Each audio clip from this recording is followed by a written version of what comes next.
Bom, então vamos chamar aqui a Ana Elisa. A Ana Elisa fez esse belo trabalho aí do doutorado dela. Tem os livros, né, para quem quiser adquirir. Ela gentilmente cedeu um livro para o arquivo. A gente fez uma propaganda já. Pessoal da PUC lá em São Paulo está interessado, quer conhecer, né, Ana Elisa? Nós vamos fazer aí uma turnê aí com a sua obra e com a sua pesquisa. Então, eu vou ficar aqui com você. A ideia é a Ana Elisa coloca, ela faz a explanação dela e depois a gente abre para conversar, tirar dúvidas, trocar ideias, enfim, ampliar o que a gente pensa, aproveitando aqui a presença dela. Tá bom? Boa noite. Queria agradecer a Tereza, que em nome do arquivo me convidou para fazer parte desse bate-papo cultural. Também a professora Hélia, que mostrou o livro para ela, né? Foi assim que você descobriu? Foi. Então, e aos presentes, né? Que vieram aqui participar desse bate-papo. Bom, eu sou professora de português, mas meu mestrado e meu doutorado foram em História da Educação. No doutorado, eu resolvi trabalhar com História de Instituição Escolar. E a minha ideia era, enfim, trazer aqui para vocês um pouco dessa história dessas escolas, mas também falar, talvez mais, ou na medida do possível igualmente, do percurso de pesquisa, né? Que eu achei que, como as escolas são de Campinas, não sei se talvez interessasse muito ou não, mas a ideia é propriamente do percurso, né? Então, eu escolhi essa imagem que, né, ela mostra bem um percurso de pesquisa, que todo mundo que já fez pesquisa sabe que é um caminho tortuoso, né? Que, assim, em muitos momentos você tem surpresas, boas ou não, você tem desvios de rota, né? Enfim. E eu achei que essa imagem, então, ela mostrava bem isso. Eu saí, então, desse projeto de pesquisa, né, que era historiar o nascimento da Escola Comunitária de Campinas, é uma escola da rede privada, que nasceu então em 77, foi fundada em 77, e como ela foi instituindo sua identidade na cidade de Campinas, né, e eu queria pegar o período então, de quando ela foi fundada, 77 a 2007, que quando ela faria 30 anos. Então, uma escola jovem, também já precisei discutir com muitos interlocutores, achando que, né, mas tão jovem, já tem uma história, já tive também isso já de partida, mas enfim. E ela tem um mote, né? É uma escola nascida pelas mãos da ousadia. Essa frase aparece muito no discurso, na identidade dessa escola. Eu vou comentar um pouquinho mais. Bom, essa foi a partida, era o projeto, a minha ideia original. Aí eu cheguei, pode pôr a outra só um pouquinho, por favor? Que eu vou mostrar onde eu cheguei. Eu cheguei na renovação educacional do Colégio Progresso Campineiro, germen da Escola Comunitária de Campinas. Então, o Progresso está lá em cima, é um colégio centenário, nasceu em 1900 com a República, já falo um pouquinho dele daqui a pouco. E embaixo, então, a comunitária, tal qual ela é hoje, uma escola que tem hoje quase 2.000 alunos, ela está na beira da Dom Pedro, então essa é a escola comunitária. Então, assim, a ideia era falar de uma escola e o trabalho final acabou falando de duas, né? Então, o que aconteceu? E aí, por conta disso também, a tese ficou desse tamanho, porque eu fui lá para 1900 e depois cheguei até 2007. Então, eu caminhei bastante. Bom, então, a minha ideia era trazer para vocês, assim, um caminho de pesquisa, que foi o que eu fiz, né? E dizer que é um caminho, não o caminho, né? Então, assim, é a maneira como eu resolvi estruturar, e essa maneira ela está relacionada, obviamente, à minha inserção no grupo de pesquisa STED-BR, né, História, Sociedade e Educação no Brasil, junto à Faculdade de Educação da Unicamp, que é onde eu estudei e fiz esse doutorado, que vai entender a escola, na verdade, como uma singularidade dentro de um todo, né? Se puder pôr a outra, por favor. Eu fui buscar um pouco a ideia de revisitar o conceito de história institucional com o professor Justino de Magalhães, um professor português, que vai dizer, então, que dessa renovação e desse alargamento, né, da produção das monografias históricas, porque não é mais contar a história da escola, nasceu, patrono, fundador, professores, turmas e tal, né, mas ela tem uma atualização que vai problematizar, né? Então, essa escola dentro do seu contexto, né? Então, fazendo esse questionamento, né, dessas práticas, enfim. Então, eu estudei também com o professor lá em Lisboa, e então tinha também essa ideia de olhar a história institucional dessa maneira. Então, nesse sentido, a escola ela vai ser vista como um objeto singular, dotado de uma identidade própria, inserida no contexto histórico. Então, mais uma vez a frase dele, uma totalidade em construção e em organização. Então, pensando nisso, o cuidado que o historiador tem que ter, que eu tinha, era de estar sempre pegando essa escola, ou então essas escolas, na verdade, né, depois, e fazendo sempre essa costura com esse contexto, né? Porque tem outras maneiras de fazer. Tem gente que conta a história da escola, só a história da escola, ela nela mesma. Mas não era a minha linha de trabalho, né? Então, pensando nisso, a ideia era trabalhar, então, a comunitária, e eu achava que isso bastava. Escolher a comunitária também foi uma coisa que eu titubeei um pouco, porque eu sou professora nessa escola, né, desde 97. Então eu tinha alguns temores, né? Então, o primeiro temor, você está envolvida no seu objeto de pesquisa, que já é uma coisa bastante complicada. Então, será que eu ia ter isenção? Será que eu ia ter perspectiva? Né? Temia isso. Temia também entrar por o lado lá de uma só deixar o lado afetivo, porque afinal, se eu estou lá há tantos anos, tem um lado afetivo nessa escola, minha relação com ela, que eu poderia, então, fazer uma narrativa laudatória, elogiosa e apenas isso. E, por outro lado, um ambiente de trabalho sempre traz desgastes, né, encheções, coisas assim. Falando, não, eu também não posso querer descontar aqui nessa tese as coisas, talvez os problemas que a gente passa, porque sempre passa no ambiente de trabalho. Então, era um caminho aí que eu titubeei um pouco em eu mesmo decidi se eu ia fazer, mas enfim, acabei fazendo, porque ela me atraía mais do que me atemorizava, digamos assim. Me atraía justamente esse mote, né? Uma escola nascida pelas mãos da ousadia, não? Então, que mãos eram essas? Que história que é essa? Então, eu vou contar um pouquinho dessa história, né, para vocês. A escola comunitária é uma escola que é uma sociedade. Então, a partir do momento que você põe seu filho lá, ou que você trabalha lá na parte pedagógica, administrativa ou de manutenção, qualquer coisa, você se torna sócio dessa escola. O pai paga uma joia, como se fosse um clube, né? Então, tendo um filho, tendo 10, ele vai pagar essa joia, né, a joia, e os funcionários têm descontado no seu holerite uma cota mensal de sociedade. Nós temos direito a voto em assembleia, escolhemos diretoria, e, enfim, funciona como uma sociedade. E quando você entra na escola, por talvez ser, então, essa coisa de ser uma sociedade, você herda o passado dessa escola. Você herda essa história que ela tem e é como se pusesse nas suas mãos uma corresponsabilidade pela manutenção, por manter vivo o projeto de educação dessa escola. Olha, você está entrando, toma aqui, você faz parte, mantenha vivo, né? E isso, então, era muito forte. Então, a frase, ela nunca vinha sozinha, né? Era sempre, senta que lá vem a história. Quando vinha essa frase, você sabia que ia vir uma narrativa de buscar o que eu chamei de um mito fundador desse colégio, dessa escola, né? Que trazia aí essa coisa de não deixar morrer. Hoje, claro, a maioria dos professores dessa primeira turma aí, dessa pedra fundamental, eles já se aposentaram, mas quando eu entrei, ainda tinha muitos deles lá, e quando essa memória ia sendo pinçada, as vozes iam dizendo, não, então lembra aquela vez, e lembra quando a gente fez isso, e aquilo pulsava assim. Então, era uma coisa muito forte. Dona Amélia, que era diretora na época, que eu acabei de dizer para ela que hoje completa 93 anos, exatamente hoje, coincidência, né, de ser hoje essa apresentação, enfim. Nossa, até me perdi. Ela gostava muito de contar e contava muito dessas histórias semelhantes ao que a gente ouviu aqui, quando eles eram do Progresso. Então, eu vou contar também do Progresso. Se eu me embananar, vocês me avisam, porque a história é muito comprida. Bom,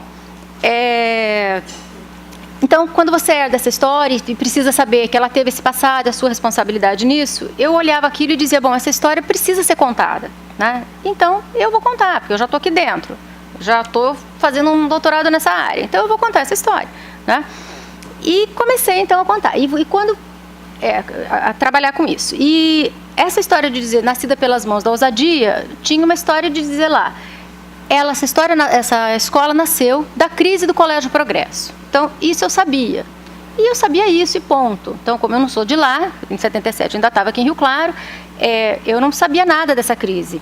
Eu digo isso porque foi uma crise muito midiática, ela foi parar nos jornais, o prefeito interviu, né? Porque o Colégio Progresso é uma escola muito tradicional na cidade, tinha muitos alunos na época, e essa crise foi uma crise que realmente conturbou a escola, né?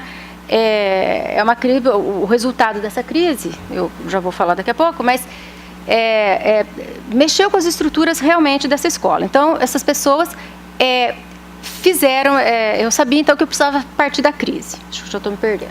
Eu vou pedir para você passar mais uma, por favor, senão eu vou acabar me perdendo. Bom, então eu queria entrar para estudar comunitário. Então a gente entra numa escola por muitas portas, né?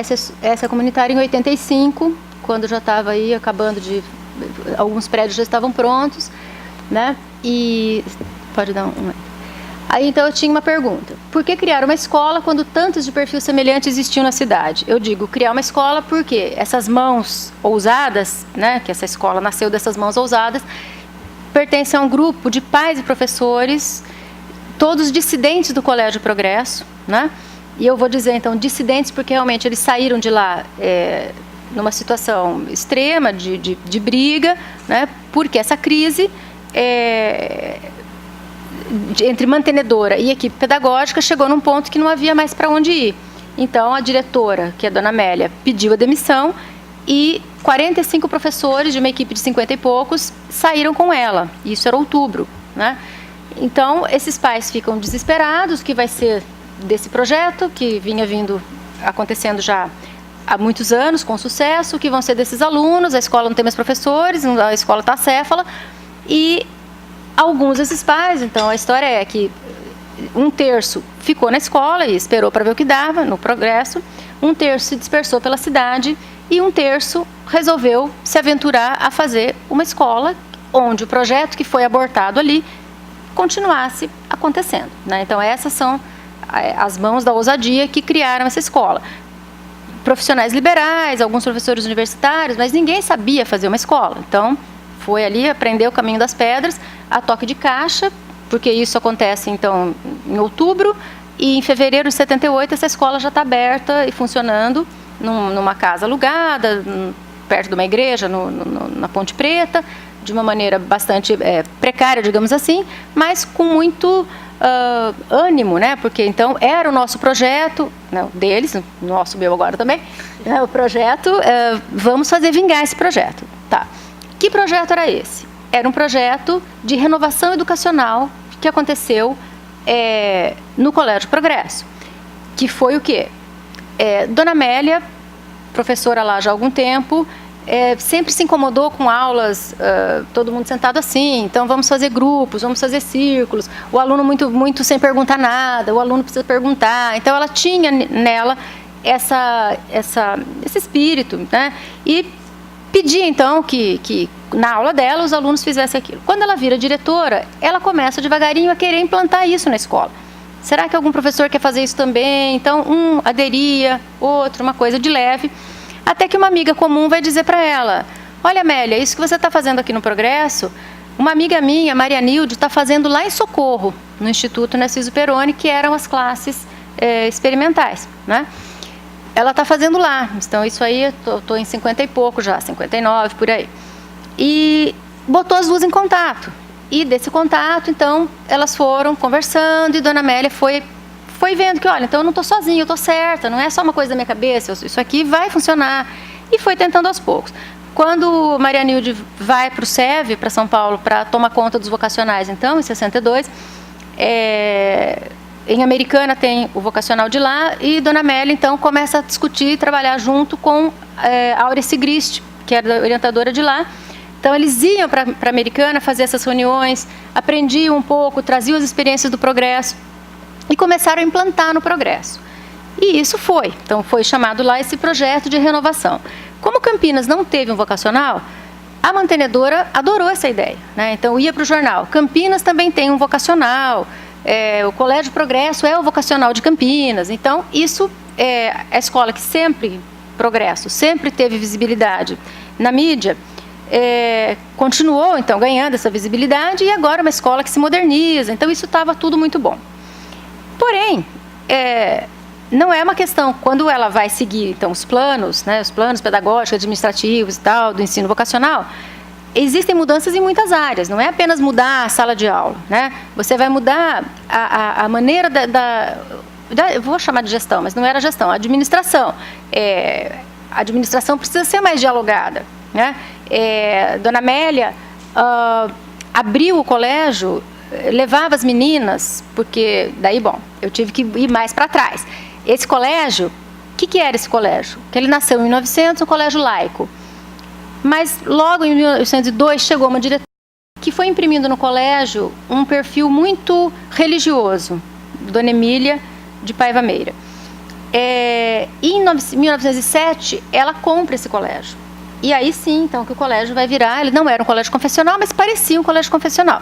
Lá dentro tinham todas as práticas, tinha uma capela, elas tinham, como é que chama isso? Todas as eucaristias, primeira comunhão, crisma, retiro, enfim, tudo. Parecia um colégio de padre, de freira, e não era.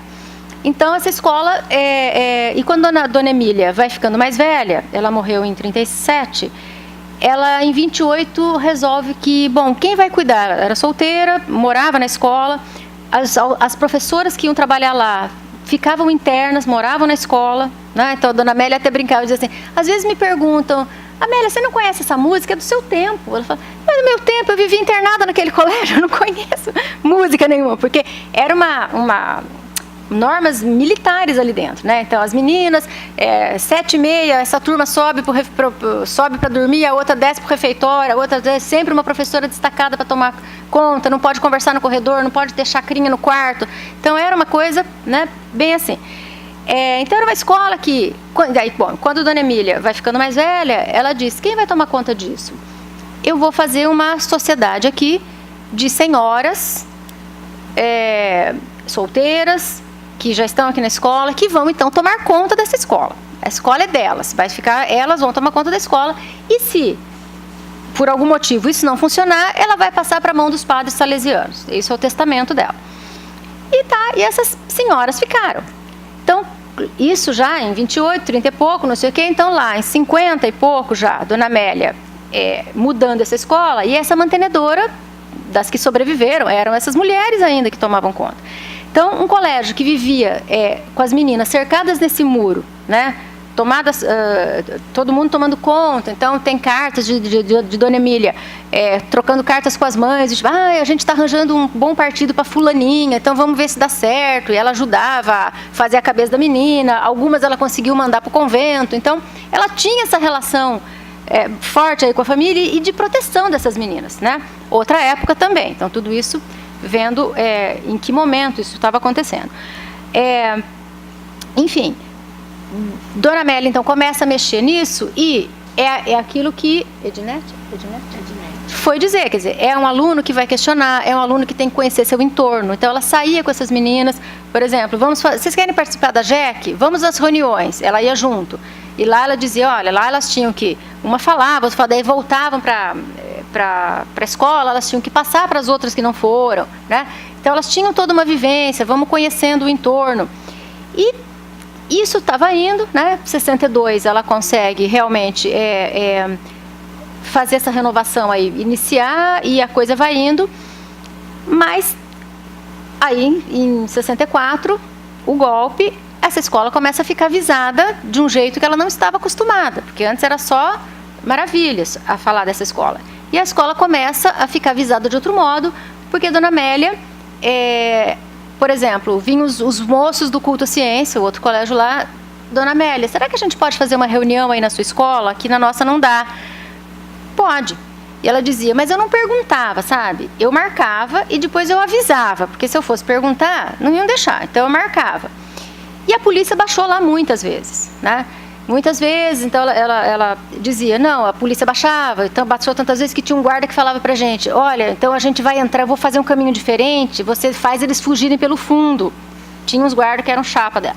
Então avisava isso, então isso acontecia. Então, ou às vezes eles chegavam lá onde estava tendo a reunião, todo mundo levantava e começava a cantar o hino nacional, e a polícia precisava parar, porque não podia, né, estar o hino nacional, todo mundo tinha que parar. Enquanto isso, a mesa ia fugindo, pulava o muro, caía do outro lado da avenida. Então, assim, tinha toda uma situação dessa que a escola começa a ficar avisada de um jeito que essas senhoras não estavam acostumadas e não estavam gostando disso, né?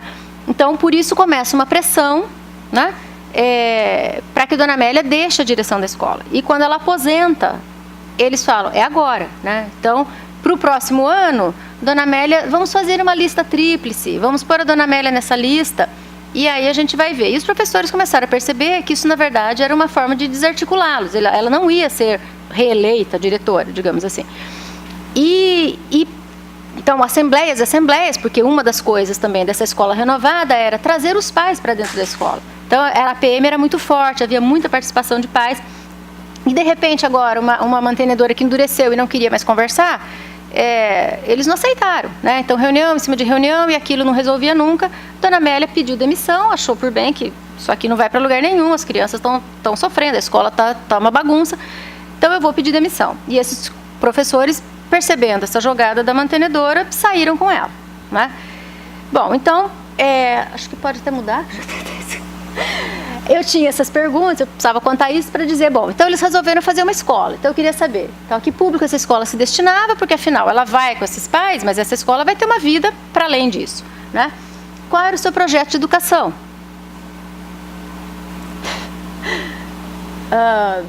O que deflagrou a crise no Colégio Progresso? Então, como eu já contei, eu sabia que era uma crise, mas não me bastava saber isso. Eu precisava saber que fatos levaram a esse desfecho, por que as pessoas saíram, né? E quando eu chego lá para pesquisar, eu começo a ver que eles estavam contra a renovação. Mas, por que eles estão contra a renovação? Estava indo tudo tão bem? Então, eu precisei ir mais para trás, conhecer essa escola antes da renovação. E quando eu vi, eu estava lá em 1900. Eu fui indo de trás para frente e acabei tendo que cobrir todo esse período, né? Então, quem foram os seus atores? Eram as minhas perguntas iniciais, né, para começar esse projeto. O que a comunitária, enfim, instituiu, já pensando na comunitária, que era o meu objeto principal, qual a identidade, qual a singularidade dessa escola, né? E quais as mudanças e as permanências no projeto original, que eu acho que isso também é uma coisa fundamental quando você estuda uma escola, é sempre estar olhando esse jogo do que fica e do que sai, né? Porque se eu não mudo, eu fossilizo, então essa escola morre, porque ela está inserida numa sociedade, tem um movimento dialético ali que ela tem que mudar junto. Se ela não muda, ela fossiliza, ela vai morrer. Mas se ela também muda demais, ela se descaracteriza, não é mais aquela escola. Então, é um equilíbrio muito delicado esse de manter o quanto eu vou ceder, o quanto eu vou segurar, o que vale a pena segurar, o que eu posso abrir mão, né? Então, era também uma coisa que eu precisava ver. Então, pensando em trabalhar, então, sempre a escola, sim, né, que o trabalho do historiador é compreender a relação do singular com o geral. Porque quando a gente começa a fazer história de escola e você vai para um arquivo, né, o arquivo é uma delícia. Eu me senti assim numa liquidação. Você fala, nossa, eu quero isso, eu quero aquilo também, eu quero aquele outro, talvez não sirva agora, mas uma hora vai servir. Então você pega tudo, né? Tudo que você aparece, você quer pegar. Mas assim, e quando você começa a estudar essa coisa da minúcia, nossa, olha essas regras, olha o uniforme, olha esse mobiliário, olha como fazia isso, você pode acabar se perdendo nessas minúcias, né? Nessas singularidades da escola. E aí a coisa vai ficar muito fragmentada. E a ideia nossa era não fragmentar, eu quero buscar a totalidade, ou uma tentativa de totalidade. Então, entender a escola, né, como um singular, mas que está dentro de um geral. E nenhuma instituição ela tem o sentido da sua singularidade explicitado se tomada apenas em si mesma, porque isso é singular dela, mas eu só consigo saber que isso é dela se eu consigo comparar ela com outra, porque senão como é que eu sei se isso é só dela ou é de todas, enfim, né? E esses professores ali daqui da UFSCar, Bittar e Ferreira, que cada instituição não é mais que a parte do todo que forma um sistema societário integral em constante transformação, produzida pelo movimento histórico, gerada com base na luta entre elementos societários contraditórios. Então, o que eu tinha de contexto? Vou só recortar porque eu não vou botar lá em 1900, eu quero chegar mais perto. Eu tinha aqui renovação educacional acontecendo no Brasil entre 50 e 60. O ensino secundário em questão, porque ele ainda estava sob a lei, as leis orgânicas, né? Um ensino humanista, um ensino que não era mais condizente a esse momento, né? Industrialização, JK, toda essa coisa, precisava de um outro tipo de aluno formado que desse conta dessa industrialização que o país estava passando. Eu tenho em Socorro, no Instituto Narciso Pieroni, as classes experimentais, que era uma tentativa de mexer nesse ensino secundário, né? Chamado então secundário. A LDB ainda tramitava, né? Tramitou de 48 a 61, então eu não tinha uma legislação para abrir como que vai ser, que escola nova diferente é essa. Então, chamou de classes experimentais, aconteceram em alguns lugares no Brasil, para dar conta de que ainda não tinha uma lei que segurasse isso. A Renovação Católica, que a igreja se afastou do movimento dos pioneiros em 32, porque, claro, escolas católicas queriam os privatistas, mas eles percebiam que também a situação não dava para ficar como estava. Então, eles entraram pelo método Lubienska, pelo Montessori, buscando a consciência do homem, né? Então, eles foram por essa via. Era uma maneira de mudar, quer dizer, a minha ideia era mostrar, né, no meu trabalho, que a experimentação estava em pauta, né? Brasília com as suas linhas livres, então tudo estava sendo experimentado, né? E os ginásios vocacionais, né, que é um marco muito grande desse período, de 62 a 69, quando foi desmantelado por essa ditadura. Então, esse era o meu contexto na parte educacional. Aí eu tinha... Bom, também tinha isso, né, o manifesto, mais uma vez convocados, de 59, que são os signatários do de 32, novamente, porque muitas das demandas não tinham sido resolvidas, então escola pública, laica, gratuita, para todos, enfim, isso ainda não estava resolvido. E aí agora também queriam já a formação de um aluno mais para esse momento, né? A LDB, que também não podia desconsiderar que ela acabou, então, saindo aí em 61, com esse embate, né? Por todo o tempo demorou por causa desse embate mesmo, entre privatistas e os que queriam a escola pública. A situação política, enfim, o golpe, os atos institucionais, repressão, censura, violência, tortura e tudo mais, fechando muito a situação. As escolas alternativas, em 70 já, que houve esse boom de escolas alternativas, acho que até devia ter feito primeiro a outra. Dá um coisinho só para eu ir. Não, para frente. E para frente de novo. Isso. Porque nesse momento de abertura política, né, então, digamos, né, um processo aí de muitas idas e vindas, mas com gás, eu dizendo lá, lenta, gradual e segura, 74 até, enfim, 88 para resolver, e possibilidade de participação. E agora eu posso voltar, não sei se volta, também um boom de escolas alternativas. Em Campinas a gente teve umas 4, a escola Curumim, que existe até hoje, o Arco-Íris, que não tem, a escola do Sítio, e a comunitária, que nasceu nesse momento, que nunca foi uma escola alternativa, né? A entrevista que eu fiz, a diretora atual vai dizer, não, a escola alternativa tinha aquela ideia de ser numa fazenda, num sítio, numa chácara, enfim, de ter muito verde, a coisa que não tinha muita frequência, disciplinas, tinha um currículo diferente. Nós não, nós sempre fomos uma escola com regras, com currículo que tem que seguir, sempre seguimos a diretoria, a delegacia de ensino, a diretoria hoje. Então não era uma escola alternativa, tanto que pais, digamos, mais hippies, vamos dizer assim, daquele momento, que queriam pôr os filhos lá, diziam, nossa, essa escola parece um quartel. E outros mais conservadores, nossa, essa escola é muito liberal. Então, não agradava ninguém, na verdade, né? Mas ela nasce nesse boom, mas ela nunca foi, na verdade, uma escola alternativa. E a coisa da participação, eu acabei não falando das minhas fontes, né, dos meus documentos. Eu queria muito trabalhar com um conjunto de entrevistas que a escola tinha, que quando ela fez 20 anos, o núcleo de história da escola chamou esses pais fundadores, professores, enfim, para ir lá falar, dar o seu depoimento. Eu não participei dessas entrevistas, nem assisti, porque eu estava dando aula, enfim, e eles estavam lá fazendo isso. Essas entrevistas foram transcritas, então eu não considerei isso como história oral, porque eu não participei. Eu já tinha essas entrevistas transcritas, e eu achava que era um material riquíssimo, e estava lá parado. A escola já estava fazendo 30 anos e ninguém tinha mexido nisso ainda. Então eu pedi para pegar esse material para poder trabalhar. E eram entrevistas, assim, realmente muito interessantes, porque essas mãos ousadas, eles eram, na verdade, 27 pessoas. A lista dos pais que assinaram, que a diretora atual até diz, não, eu considero pais fundadores, todos os pais que em 78 matricularam seus filhos nessa escola, porque não sabiam o que ia dar. Então é uma lista que ele tem lá 420 alunos nesse primeiro ano. Mas, de verdade, os que assinaram a ata, né, de fundação da escola são 27 pais. E aí eles, muitos anos, então vários depoimentos, mas uns diziam assim, não, então, hoje a gente conta, parece que foi tudo muito certo. Mas você imagina, eram 27 pessoas, mais mulheres.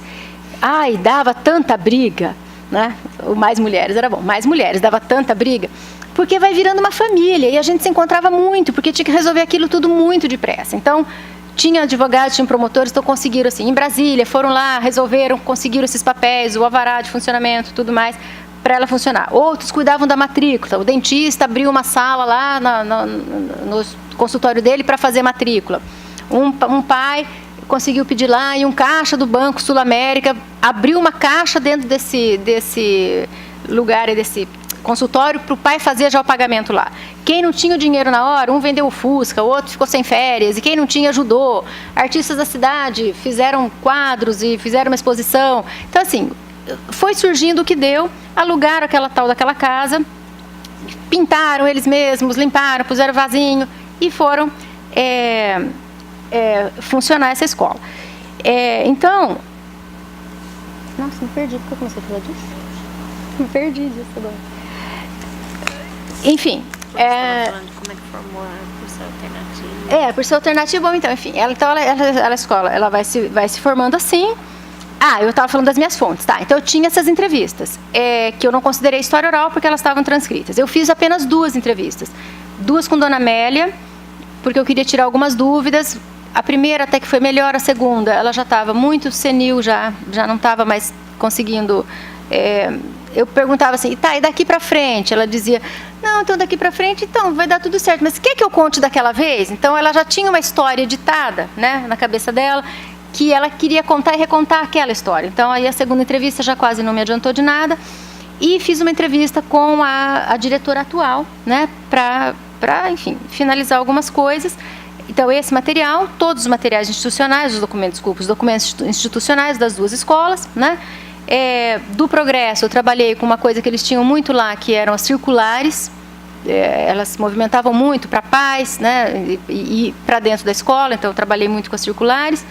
E com a comunitária, elas tinham um jornalzinho comunitário, que não existe mais, mas que funcionou por uns 20 anos, e que então ali também tinha um material muito rico ali, porque a escola fez muitas greves por salário, aquilo era uma coisa que os pais não compreendiam, porque, mas afinal vocês são donos e vocês fazem greve, como é que é isso? Você é professor ou você é dono, né? Então era um papel também muito complicado do professor ali, ser dono e ser sócio e ser também funcionário, é um sócio que recebe e o pai é um sócio que paga, então era uma coisa, né, que ficava ali complicado.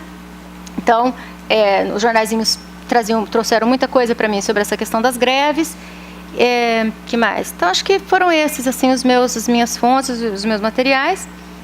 E que mais? Não, então, acho que ali acho que eu já vou encerrando, né? Já passamos.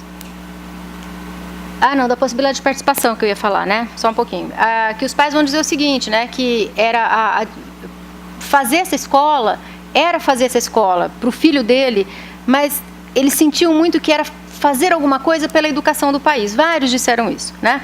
Que era um momento em que eles conseguiam novamente ter voz, porque aquilo tinha sido parado, eles não podiam mais, né, toda a censura, toda a repressão, e que fazer essa escola, botar a mão na massa e trazer e conseguir fazer vingar esse projeto de educação, era novamente poder participar. Então, essa possibilidade da participação, ela vinha muito forte também nesses depoimentos. Bom, e daí uma frase aí, um trecho aí da Flávia Verli, que vai dizer, né, que fazer história institucional exige revisitar o projeto primitivo, a posição daquele que lhe deu paternidade, retomar as formas de organização jurídica e material. A abordagem da dimensão institucional poderá evidenciar o conflito entre o instituído e os processos de institucionalização, os momentos, fases ou períodos em que a instituição tendeu a um funcionamento independente, destacando-se das propostas fundadoras, a totalidade em organização. Esses são os desafios a enfrentar no empenho de compor narrativas referentes à história de instituições escolares. Então, eu fui me pautando assim e tentando chegar a perceber que a comunitária, na verdade, ela mudou sim, mas ela ainda está conseguindo, ou até quando eu fechei esse trabalho, ela estava conseguindo bem fazer esse equilíbrio, né? Mudar no que precisava, mas manter-se ainda fiel aos seus princípios, né? Acho que talvez isso. Tá bom, gente? Vamos dar uma folga para Anelisa, que uma delícia de noite. Saudosa. Obrigada, gente. Muito bom. Foi muito bom. Obrigada.